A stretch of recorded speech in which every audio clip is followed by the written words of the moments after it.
It's a lighter week, though, for earnings. Among the highlights, Zoom, Campbell's Soup, soup's good food, American Eagle Outfitters, HP Enterprises, and Broadcom. Joining us now on the markets for the week ahead, Barry Knapp, managing partner at Ironside Macroeconomic, and Megan Horneman, director of portfolio strategy at Verdance Capital Advisors. I guess I'll start with you, Megan, because you seem, we're doing a postmortem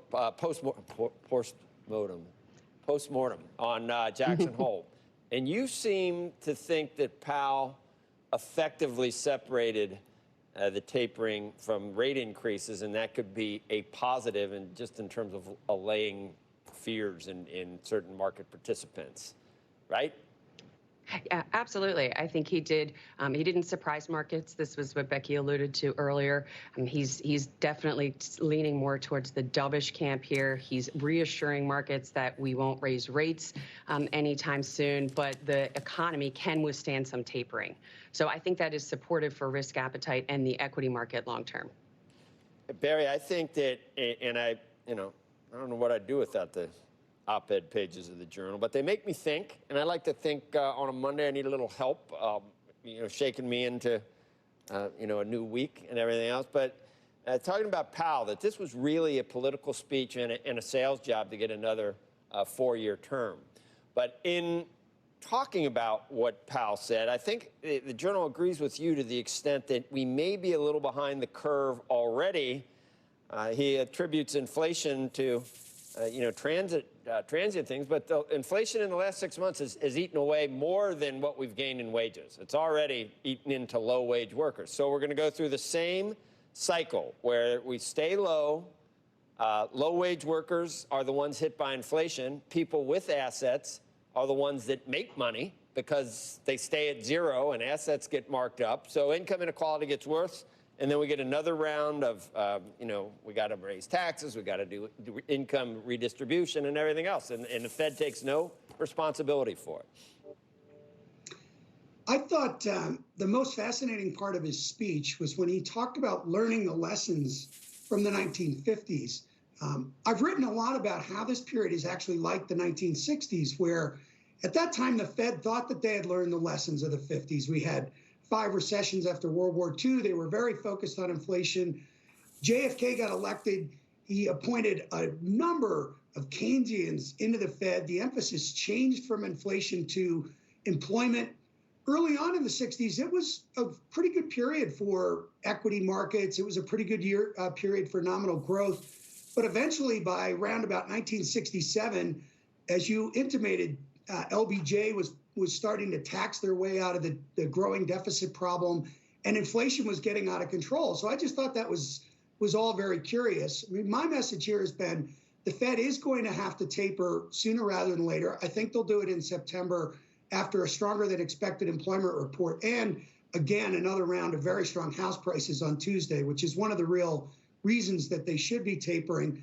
But through the cycle, they're going to be behind the curve. And I think the Journal was probably onto something with the idea of Powell just trying to position himself such that he could get reappointed. I didn't think he was going to really give us a signal that they were going to go in September at Jackson Hole anyway. He's not likely to pre-commit for the entire committee, but I think it's coming in Sep. Well, Megan, to some extent, the federal government needs a willing partner in the Fed to get some of these things paid for that they say it's paid for. We know it's not really paid for. So we know how we're going to finance this $3.5 trillion or $5 trillion if you want to add everything in.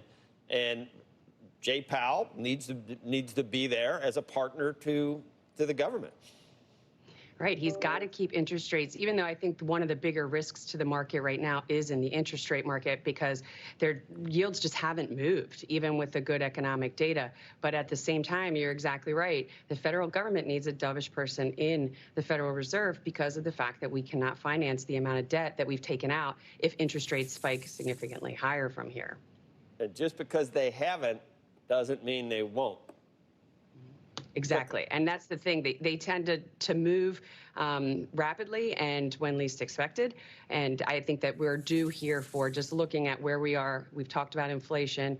even though growth has probably peaked from a growth rate level, we're still looking at really solid economic growth over the next few quarters. Interest rates are just not justified where they are right now. Once we start to get people back to work, I think that's something that could also push interest rates higher. So I think that's the bigger risk right here in the market. Barry, will a Delta sort of induced governor, I guess, if you call it, on economic growth, will that help the Fed look like they're doing the right thing by staying easy? Because things, we could see a little bit of a dampening of growth, given, I mean, our lives are not back to 100%, which we thought they would be after the vaccine, and they're not. Right. And I think you're going to... Go ahead, Barry. Sorry, go ahead. I was going to say, really only from the perspective of what it looks like to the administration, what it looks like to Congress, perhaps not so much what it looks like to the public. I mean, the public is keenly aware of inflation. You can see that in polling, Steve Leisman's polling.